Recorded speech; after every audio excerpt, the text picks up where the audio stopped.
So today we are going to start with chapter 4, the Great Indian Desert. So first of all we will start with our introduction part. तो चलिए read करते हैं.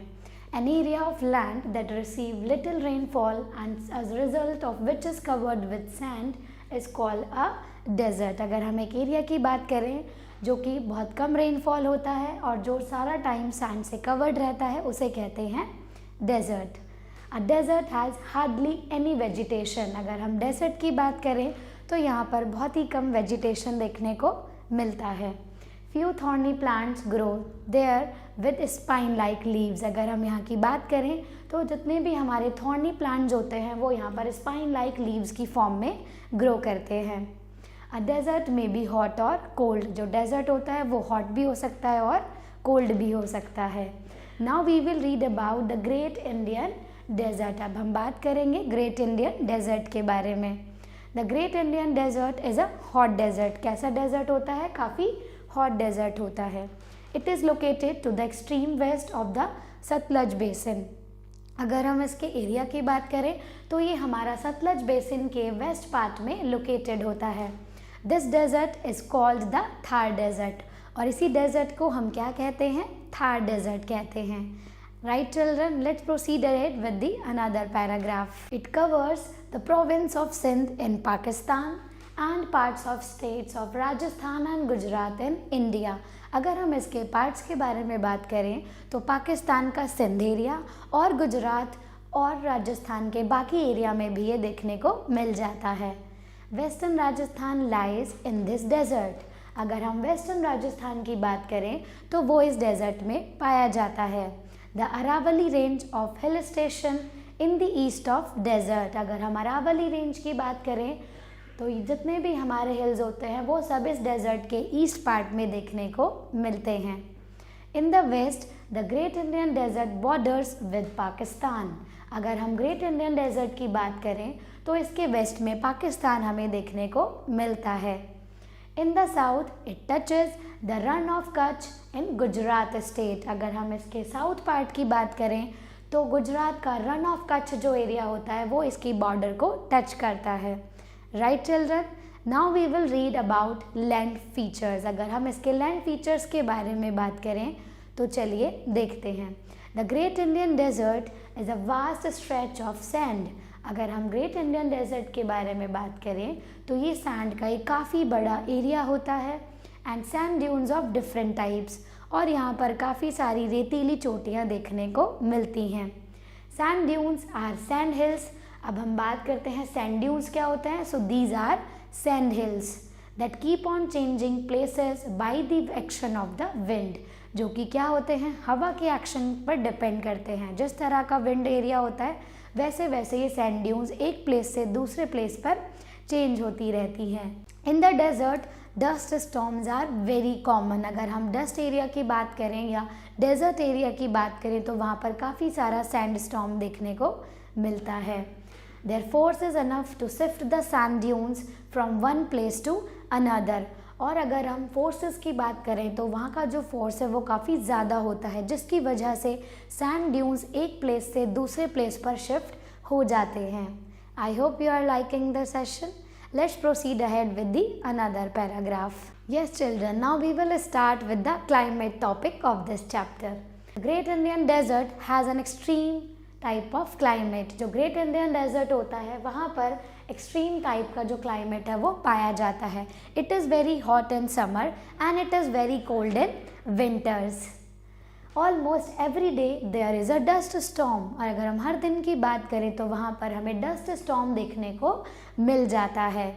During summer the days are hot. अगर हम summer days की बात करें तो जो डेज़ होते हैं वो काफ़ी हॉट होते हैं and it is very difficult to move out or do anything. और हम सभी के लिए बहुत मुश्किल हो जाता है घर से बाहर जाना या फिर कोई भी काम करना. With the setting of the sun it suddenly gets cold. और जैसे जैसे सूरज ढलता जाता है वहाँ पर जो वेदर है वो काफ़ी कूल होता जाता है. Nights often became pleasant. और जो नाइट्स होती हैं वो काफ़ी सुहावनी हो जाती हैं. In winters the days are pleasant. अगर हम विंटर्स की बात करें तो जो डेज होते हैं वो काफ़ी प्लीजेंट होते हैं but the nights are very cold. अगर हम नाइट्स की बात करें तो काफ़ी ज़्यादा ठंड होती है। As a result of frost could be formed, और इसी वजह से जितना भी ज़्यादा धुंध होती है, जो कोहरा होता है, वो देखने को मिलता है। The desert is almost dry, जो डेजर्ट होता है वो काफ़ी ड्राई होता है। As it receives little rainfall, क्योंकि यहाँ पर बहुत ही कम रेनफॉल देखने को मिलता है। At some places it does not rain for years. अगर हम कुछ प्लेसेस की बात करें तो काफ़ी सालों तक कोई रेन देखने को नहीं मिलती है। कुछ ऐसे एरियाज़ भी होते हैं। As a result this desert has no big rivers, और इसी वजह से क्या है, इस डेजर्ट में हमें कोई भी रिवर देखने को नहीं मिलती है। For some part of the year, अगर हम ईयर के कुछ पार्ट की बात करें, the river Luni flows in the southern part of this region. तो जितनी भी हमारी रिवर लूनी है वो इंडिया के सदर्न पार्ट में फ्लो करती है। Right children, I hope you are liking the class. So let's continue with the another topic. Now we will read about the vegetation part. Only a few shrubs with thick flashy stem or stunned trees like बबूल और cactus grow here। अगर हम यहाँ की shrubs की बात करें तो जिनकी जो स्टेम है वो काफ़ी फ्लैशी होती है, यहाँ पर लाइक बबूल और कैक्टस ट्री जो है वो ग्रो किए जाते हैं। They have long roots to get water from the soil, और इनकी जो रूट्स होती हैं वो काफ़ी लॉन्ग होती हैं, जिसकी वजह से सॉइल से इजीली वाटर को एब्जॉर्ब किया जाता है। And few or no leaves as water is lost through leaves, और कभी कभी इसी वजह से क्या होता है, कुछ लीव्स में वाटर का पार्ट देखने को नहीं मिल पाता है, because this area is very dry. Right children, let's proceed ahead with the another paragraph. So let's read about it. At some places where underground water comes to the surface in the form of springs, clusters of tall palm trees and some grasses grow। अगर हम कुछ places की बात करें जो कि हमारी underground water से लैंड सरफेस एरिया पर लाया जाता है, वो होती हैं springs, clusters of palm trees and some grasses। Such a place in a desert is known as an oasis। उसे हम क्या कहते हैं, oasis कहते हैं। People live here grow only millets and a few pulses। और लोग यहाँ पर क्या ग्रो करते हैं, सिर्फ कुछ ही मात्रा में यहाँ पर मिलेट्स और पल्सेस को ग्रो किया जाता है, क्योंकि उनको ग्रो करने के लिए काफ़ी कम वाटर की नीड होती है। The government has started a very big irrigation program called the Rajasthan canal project. अगर हम गवर्नमेंट की बात करें तो इसी वजह से उन्होंने एक इरिगेशन प्रोग्राम चलाया है जिसका नेम है Rajasthan canal project. Under this project water is being brought from the Sutlej river, और इस प्रोग्राम के अंदर क्या किया जाता है, वाटर को सतलज रिवर से लिया जाता है by the Indira Gandhi canal. किसके थ्रू, इंदिरा गांधी कैनाल के through. One of the longest canals in the world, जो कि हमारी वर्ल्ड की सबसे बड़ी कैनाल है। Which is the greatest canal, Indira Gandhi canal. Right children, this water is use for irrigation, और वो जो वाटर कैनाल्स के थ्रू लिया जाता है उसको इरीगेशन यानी सिंचाई के लिए यूज़ किया जाता है।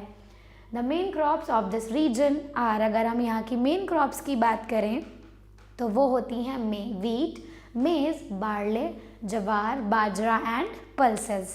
Right? Now we will read about the transportation part। अब हम रीड करेंगे ट्रांसपोर्टेशन पार्ट के बारे में। The camel is a very useful animal in a desert। अगर हम डेजर्ट एरिया की बात करें तो वहाँ पर जो कैमल्स होते हैं वो काफ़ी यूजफुल एनिमल माने जाते हैं। It is used for carrying people and goods from one place to another।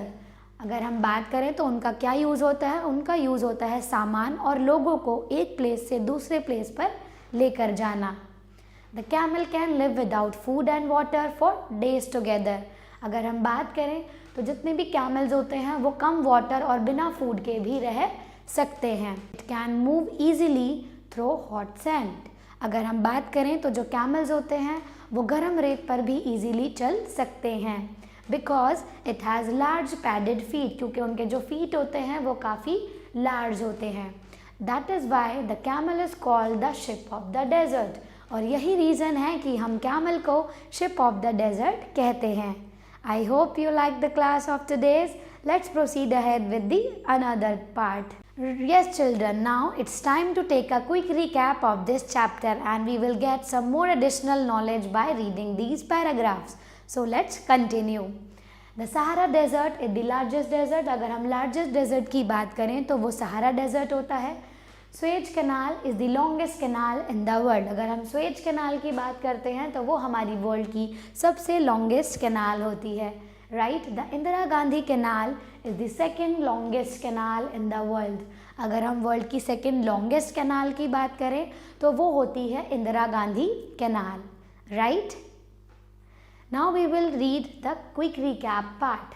The great Indian desert is located in the extreme west of the Sutlej basin. अगर हम ग्रेट इंडियन डेजर्ट की बात करें तो ये सतलज बेसिन के वेस्ट पार्ट में पाया जाता है. Hill of sand called sand dunes. अगर हमारे जितने भी पर्वतीय एरिया होता है सैंड से बना हुआ उसे हम कहते हैं sand dunes. A place where the underground water reaches to the surface in the form of a spring is called an oasis. अगर हम एक प्लेस की बात करें जहाँ पर जितना भी हमारा अंडरग्राउंड वाटर है वो स्प्रिंग के फॉर्म में पहुँचता है तो उसे कहते हैं oasis. The great Indian desert has an extreme type of climate. और यहाँ का जो क्लाइमेट होता है वो बहुत ही एक्सट्रीम होता है. It means it is hot in summer and cold in winter. There is no vegetation due to scarcity of water. पानी की कमी होने की वजह से यहाँ पर कोई भी वेजिटेशन देखने को नहीं मिलता है. द ग्रेट इंडियन डेजर्ट, अगर हम ग्रेट इंडियन डेजर्ट की बात करें, the camel is the chief means of transport. तो यहाँ पर जब हम ट्रांसपोर्टेशन की बात करें तो कैमल का यूज़ सबसे ज़्यादा किया जाता है. So I hope, lovely children, you enjoy the chapter. Now we will try to solve out the book exercise of this chapter. First of all, we will start with MCQs, then fill in the blanks and true false. तो चलिए start करते हैं. Right children, now let's start with MCQ option. The hills of sand are called. जितने भी हमारे sand के hills होते हैं उनको क्या कहते हैं? These are called sand dunes. A place which is having scarcity of water is called. एक ऐसा place जहाँ पर पानी की कमी होती है उसे कहते हैं desert. Sand dunes constantly shift from place to place. जो sand dunes होती हैं वो place to place किसकी वजह से shift होती हैं? So right option will be strong winds. क्योंकि तेज़ हवाएं चलती हैं तो वो sand dunes को एक place से दूसरे place पर लेकर जाती हैं. A river that flows through Rajasthan is the river. वो कौन सी रिवर होती है जो हमारे राजस्थान से फ्लो करती है? So the answer will be Luni river. Right. The plants in a desert have. अगर हम डेजर्ट के प्लांट्स के बारे में बात करें तो क्या होता है? They have long roots. उनकी जो रूट्स होती हैं वो काफ़ी लॉन्ग होती हैं जिसकी वजह से वो सॉइल से वाटर को ईजिली एब्जॉर्ब कर लेती हैं. तो चलिए बढ़ते हैं अगले क्वेश्चन की तरफ. Fill in the blanks. Small hills of sand in a desert are called. अगर हमारे जो सैंड एरिया के हिल्स बने होते हैं उनको क्या कहते हैं? These are called sand dunes. Now the strong winds that carry sand from one place to another are called. जितनी भी हमारी स्ट्रॉन्ग विंड्स होती हैं उनको हम क्या कहते हैं? Those are called. Tell me the answer children. You have to give the answer for this question. A dash is a place where underground water comes to the surface. एक ऐसा place जहाँ से underground water जो है वो हमारे earth surface पर आता है. So that is called an oasis. So answer will be an oasis. The dash is the ship of the desert. हम ship of the desert किसे कहते हैं? So answer will be camel. Camel is called the ship of desert. The river from which the water is being brought into the Rajasthan canal. तो आपको ये बताना है कि एक वो कौन सी रिवर होती है जिससे जो वाटर है वो हमारा राजस्थान कैनाल तक आता है. So you have to give the answer. The answer will be Suez canal. Right children, so I hope you solved the book exercise with me and you are enjoying it. Yes children, now we will proceed with true false. The Great Indian Desert is called the Sahara Desert. क्या हम Great Indian Desert को ही Sahara Desert कहते हैं? So answer will be true. The Sahara Desert is the largest desert in the world. अगर हम पूरे world की बात करें तो जो Sahara Desert है क्या सबसे लॉन्गेस्ट होता है, सबसे लार्जेस्ट है? Yes, so the answer will be true. The Indira Gandhi Canal is the longest canal in the world. अगर हम सबसे longest canal की बात करें तो क्या इंदिरा गांधी कैनाल सबसे longest होती है? Yes, so the answer will be true again. The Ganga water is being brought to Rajasthan. क्या राजस्थान में गंगा का पानी लाया जाता है? या फिर run of Kutch is in the state of Gujarat. क्या जो रन ऑफ कच्छ है वो हमारा गुजरात में पाया जाता है? You have to solve all the remaining question of this chapter by your own. So thank you so much for watching this. I hope you liked today's class. So children, I hope you enjoy the class. Thanks for watching this video.